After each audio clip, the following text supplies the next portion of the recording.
Bon, eh bien, bonjour à tous. Aujourd'hui, je vais vous présenter une petite sortie terrain que j'ai réalisée hier pour vous. Donc, je vous commente tout au long. Donc, je vais de site en site et je vous dire, bah, là, qu'est-ce qu'on voit ici, qu'est-ce qu'on voit là. Et je vais vous montrer tout de suite, avant que la vidéo commence, à quoi ça ressemble sur le LiDAR.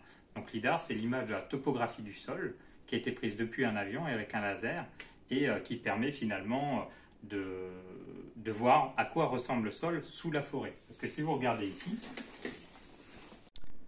donc ici, vous avez le LiDAR, donc ça c'est le relief du sol. Et si vous regardez la réalité, donc l'orthophoto, la photo prise du ciel, et bien ici on est entièrement en forêt. Donc ce qui est intéressant, c'est de se rendre compte que quand on regarde le relief du sol, on voit beaucoup de choses qui n'apparaissent pas, comme par exemple ce site, qui est un des premiers que je vous présente, qui est au niveau des fosses d'extraction de meulière ici, qui ont une forme tout à fait caractéristique, et elle aussi, cette forme-là, qui est une forme vraiment d'agrafe, eh bien, c'est caractéristique, surtout le fait qu'il y ait une série de 4 agrafes les unes à côté des autres, des emplacements d'artillerie lourde à affût mobile. C'est-à-dire que c'est des gros canons qu'on mettait ici et qui tiraient jusqu'à 20 km sur les lignes allemandes au moment de la Première Guerre mondiale. Parce qu'il faut s'imaginer que la montagne de Reims, elle est placée comme ça, vous voyez, et juste là, on a Reims avec les lignes allemandes qui sont par ici, et les lignes françaises qui sont par là, avec les dernières lignes, la 4e position qui est juste ici. Donc si on rezoome, hop, j'essaie de me retrouver, voilà, on est ici. On a donc de l'artillerie lourde sur affût mobile ici, et de l'artillerie lourde sur affût fixe là-dedans. Comme je vous l'explique dans la vidéo, c'est cela qui m'intéresse davantage, parce que, comme on le voit ici, le modelé au niveau du sol, qui est assez lissé, eh bien, ça correspond à des surfaces en eau. Et donc ces endroits, ça m'intéresse puisqu'ils ont un impact dans le système hydrodynamique de la montagne de Reims. C'est-à-dire qu'ils se chargent en eau avec la pluie et qu'ils alimentent des petits réseaux de drainage, ici, qui viennent alimenter des petites mares, qui viennent alimenter nos formes d'extraction de meulière, qui viennent ensuite sur le réseau viaire, donc la route, les fossés qui sont routiers, et ensuite qui vont glisser jusqu'à dans le glissement de terrain en bas par le biais de ce genre de réseau-là. Donc, ça c'était pour les formes, ce que j'appelle les polémoformes, c'est-à-dire on a les deux types d'emplacement d'artillerie, et on a aussi dans les formes d'extraction, les extractions de meulière. Je vous présente ensuite un deuxième site d'extraction de meulière qui est le site qui est ici, voilà, où je vous dis, regardez, de part et d'autre, on voit des fosses d'extraction de meulière, sauf qu'on les voit à peine sur la vidéo, ça se voit très très mal, sauf qu'ici, vous voyez que quand on a le LiDAR, ça se voit très très bien parce qu'il n'y a plus de forêt. Ensuite, je vous présente le glissement de terrain. Ici, on s'arrête à cet endroit-là et on va regarder la cicatrice d'arrachement, avec notamment une zone humide. Puis on va descendre un petit peu dans le glissement et on va observer les sables du cuisien qui sont très drainants. Et comme on le voit ici, ils sont aussi très déstructurés. Et après, je vous dis, vous voyez ici, on a des zones de source, comme ce petit endroit-là, qui est probablement une zone de source. Sur le terrain, on voit que c'est effectivement une zone de source. Mais ça, c'est des choses où il faut aller sur le terrain pour vérifier cette hypothèse-là. Et ces zones de source vont ensuite alimenter des réseaux de dolines. Donc les dolines, c'est des formes de dissolution des calcaires. Et du coup, ça fait des trous dans le sol, globalement. Et on voit qu'on a une série ici de 4 dolines. Une première qui va se remplir en eau par le réseau hydrographique ici. Une fois qu'elle est pleine, elle va alimenter la deuxième, puis la troisième, puis la quatrième. Et c'est la quatrième qui va aspirer toutes les masses d'eau. De la même manière, ici, on a le réseau hydrographique qui se jette dans un autre trou ici. Donc vous voyez peut-être des bosses, c'est possible. Mais en tout cas, imaginez-vous que tout ce qui est bosse est trou et vice-versa. Parce que ça, c'est des trous dans la réalité. Et je vous montre aussi cette doline-là où je vous dis, vous voyez, il y a un arbre de quasiment 20 mètres dedans. Donc maintenant, vous avez à peu près tous les points de repère. Je vais vous laisser avec la vidéo qui explique la sortie. Donc maintenant, je vais vous commencer une petite visite des formes qu'on peut retrouver en montagne de Reims. Donc des formes que j'étudie et comme je le disais, je ne sais pas si ça sera passé au montage, mais en tout cas, l'étude que je mène, c'est une étude qui est vraiment liée sur l'évolution du paysage et de la morphologie de la montagne de Reims, mais avec une approche, on va dire, hydrosystémique. C'est-à-dire que, vu que je suis géographe, j'étudie les choses par le prisme de l'hydrosystème, c'est-à-dire de l'écoulement de l'eau, ou du non-écoulement de l'eau. Ici, on a un exemple de mares qu'on retrouve régulièrement sur la montagne de Reims, qui est en fait lié à des anciens sites d'extraction de meulières. Donc les meulières, qu'est-ce que c'est? Eh bien, c'est les roches qu'on retrouve ici, ça ressemble à du silex. Donc voilà, c'est pas très impressionnant, sauf qu'on en a extrait des blocs gros comme celui-là. Tout ça, c'est un seul bloc de meulière, voire des plus gros, pour faire du bâtiment, du ballast pour les routes et plein d'autres choses. Et vous voyez ici, on a un ancien site qui est largement comblé. Il faut imaginer que là, on a sûrement un comblement de 1 ou 2 mètres, donc qui est largement comblé et qui aujourd'hui sert d'aire de jeu pour les enfants qui viennent à Verzy. Donc qu'est-ce qu'on peut voir aussi dans le même coin? Eh bien, si on se retourne, on se dirait, ah bah tiens, encore un site d'extraction ici. Donc, je vais essayer de vous donner une vue qui est bonne. Vous voyez là, il y a un bourrelet, un deuxième bourrelet et un troisième bourrelet. Et en fait, ça correspond à un ancien emplacement de batterie d'artillerie qu'on retrouve ici en montagne de Reims, qui sont des sites où il y avait en fait des gros canons qui tiraient sur les deuxièmes lignes et premières lignes de tranchées allemandes de l'autre côté, donc vers là-bas, vers Reims. Parce qu'ici, on est sur le massif qui surplombe la plaine de Champagne, et notamment Reims, avec les premières et deuxièmes lignes de front, et les lignes de front allemandes de l'autre côté. Donc cette forme-là, très intéressante. Pour moi, elle m'intéresse pas tellement parce qu'elle n'est pas en eau, mais on va en voir une juste après, qui est aussi ce qu'on appelle une polémoforme. Et je vous reprends tout de suite. Donc voilà, là on est sur un deuxième site. Vous voyez ici, à mes pieds, un petit bourrelet, avec une petite cache ici. Et juste derrière moi, relié par un fossé transversal. Et derrière, un gros bourrelet qui se voit à peine à la vidéo, mais il est énorme.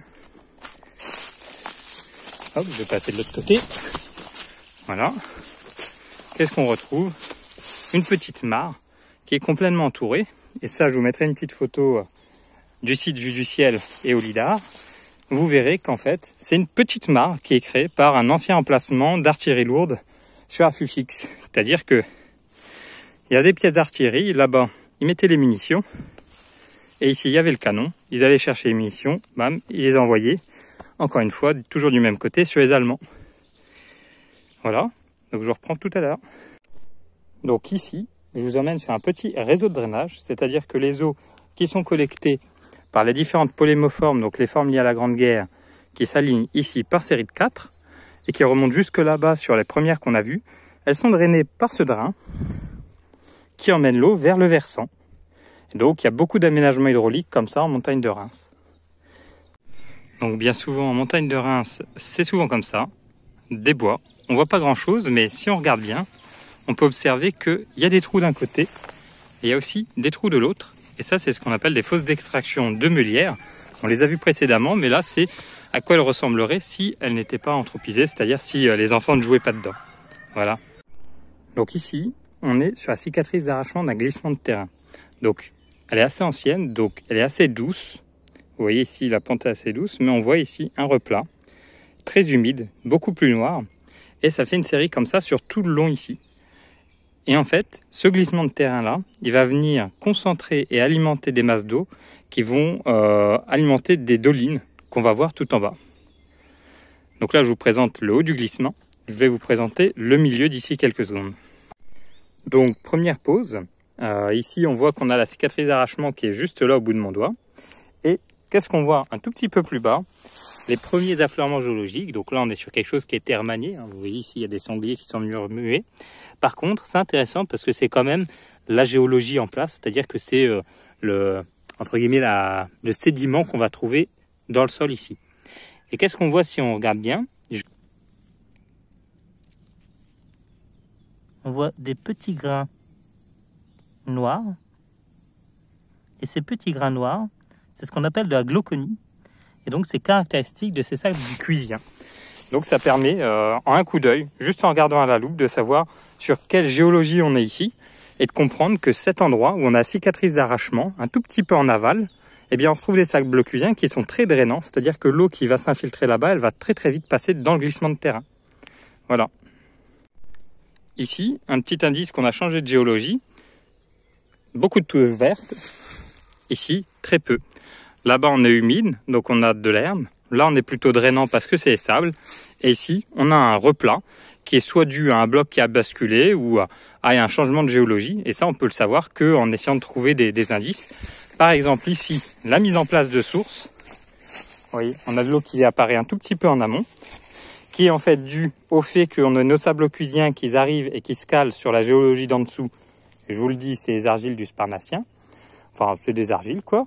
Et dans l'idée, ça veut dire que quand ces sables ils drainent l'eau, et bien quand elles arrivent à l'interface sur l'argile, et bien ils ressortent au niveau du sol et créent des petits ruisseaux qui vont alimenter, toujours pareil, les formes qu'on retrouve en bas. Donc on comprend qu'ici, en regardant bien autour de soi, on est capable de comprendre le fonctionnement hydrodynamique de ce massif et de ce glissement de terrain en particulier. Donc là-bas, un petit réseau hydrographique qui vient saper la berge là-bas, ça se voit très peu, qui vient s'écouler dans cette première forme. Donc ça, c'est ce que vous appelez des effondrements karstiques, c'est-à-dire que vous voyez que par rapport à en face et à ici, c'est plus bas. C'est plus bas d'environ un bon mètre 50 ici. Ensuite, quand cette forme est pleine, elle vient monter en charge, elle vient se vidanger dans la forme d'après. Et quand elle est pleine, celle-ci vient se vidanger dans la forme qui est juste derrière là-bas. Et la forme qui est là-bas est la plus profonde parce qu'en fait, l'alimentation en eau se fait par là-bas, contourne, remonte et part dans la forme à l'arrière-plan. Donc je vais essayer d'aller vous la montrer.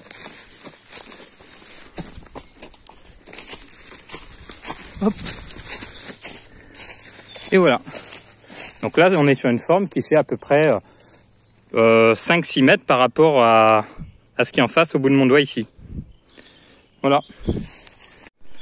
Donc ici, une forme beaucoup plus impressionnante. On voit un arbre qui doit faire une vingtaine de mètres, qui est quasiment complètement compris dans la grande forme qui commence là, qui fait le tour là, qui revient à mes pieds et qui remonte là-bas. Donc qu'est-ce qu'on peut observer? C'est une première petite doline, c'est-à-dire c'est du soutirage qui vient aspirer le sédiment vers le fond. Donc au fond, on a un réseau d'eau qui vient aspirer ce qui est à la surface. Un deuxième ici et un troisième ici. Et c'est celui du fond là qui a créé la grande forme qui se trouve autour de nous. Et on peut se dire, mais comment ce réseau d'eau se crée? Eh bien, il se crée de ce côté-là, dans ce gouffre, où on voit un réseau hydrographique cheminer, tomber dans le gouffre. Donc je vais aller de l'autre côté pour vous montrer à quoi ça ressemble après. Et aspirer tout sur son passage. Donc les sédiments des parois. Là, évidemment, ça se voit pas très bien, mais il faut s'imaginer qu'on est quand même sur une forme qui fait une bonne vingtaine de mètres de profondeur et qui va encore plus profondément dans ce gouffre-là. Voilà. Donc là, à l'instant, on était sur la petite cornière ici. Donc vous voyez, elle a été un petit peu soutirée elle aussi. On voit que la forme, elle est immense. Elle remonte là, on a le réseau hydrographique qu'on voyait en face. Elle remonte par là-bas. Et qu'est-ce qu'on a à la fin de ce réseau hydrographique? Un beau gouffre complètement béant, avec ici ce qu'on appelle les calcarénites à microcodium, qui sont des sables grésifiés dans une matrice de calcaire. C'est-à-dire que l'eau qui vient d'ici, qui est de l'eau de pluie, qui a été acidifiée par la végétation et qui en plus ne s'est pas basifiée avec les éléments, parce qu'on a vu en haut que les sables, il n'y avait pas de calcaire, que les argiles, il n'y avait pas de calcaire, donc elle ne s'est pas, on va dire, neutralisée. Du coup, elle arrive très acide ici, elle arrive sur les calcaires qui sont là, elle les dissout et elle crée un gouffre. Donc là, la plupart du temps, c'est pas aussi impressionnant en montagne de Reims, c'est des petits gouffres, genre 50 cm, ou carrément pas de gouffre, juste l'eau se vidange dans le fond de la forme, comme celle qu'on a vue tout à l'heure, où je lui disais, ah ben l'eau rejoint ici, et ensuite ça s'infiltre, et ça soutire les formes autour, mais là, très clairement, on est sur un beau gouffre, avec à droite un petit tunnel qui descend encore de 4 ou 5 mètres, et qui rejoint ensuite, mais de façon non pénétrable, la grande fontaine de Verzy, qui est un réseau endokarstique assez connu dans le coin. Donc voilà. Et je vais vous faire un petit exemple d'analyse de sédiments ici sur le microcodium. Donc je vais aller chercher ça juste là. Je reviens tout de suite. Donc là, je vous ai rafraîchi une petite coupe, juste ici. Donc là, on voit qu'il y a une belle coupe jusqu'en bas. Et donc je vais vous faire un prélèvement ici, qu'ensuite je vais vous montrer à la loupe. Donc ici, un petit morceau de grès que j'ai récupéré. Donc vous voyez, c'est du sable, mais qui est dans une matrice un peu bizarre. J'ai pas pensé à ramener d'acide, mais si on met de l'acide là-dessus, ça va faire pchit, parce que c'est une matrice calcaire. Alors que bien souvent, Les grès, c'est pas forcément des matrices calcaires, c'est plutôt des matrices silicieuses, ce qui fait que ici, on a une roche qui est sableuse, mais qui est vraiment très sensible à l'érosion hydraulique. Donc, ce que je voulais vous montrer, donc vous voyez ici les petits bâtons blancs qu'on voit au bout de mon doigt. C'est ce qu'on appelle les microconiums. Ce qu'on appelle les microconiums, et c'est caractéristique de cette roche. Et ça permet de la reconnaître très facilement quand on est sur le terrain. Donc voilà, c'est le genre de choses qu'on fait au quotidien pour essayer de déterminer dans quelle géologie se met en place ces formes. Donc récemment, j'étais sur le terrain et j'ai pu aller dans un autre site où ça ne s'installait pas dans les microcodiums, mais dans des marnes à blocs de craie durcie. Et là, par contre, c'est un petit peu plus compliqué. Il faut faire des analyses calcimétriques. Donc ça se fait en laboratoire pour être sûr et certain qu'il s'agisse bien de marne. Donc voilà, c'est la fin de la visite sur cette forme. Vous aurez compris qu'on a un mouvement de terrain qui vient concentrer des masses d'eau dans ces formes-là et qui vient faire des gouffres. Et donc, c'est les phénomènes naturels que j'étudie. Il y a aussi les phénomènes anthropiques, comme tous ceux qu'on a vus avant, qui étaient les fosses d'extraction, les drainages et ce que j'appelle les polémoformes, qui sont les formes liées à la Grande Guerre. J'espère que cette visite vous aura plu et à bientôt.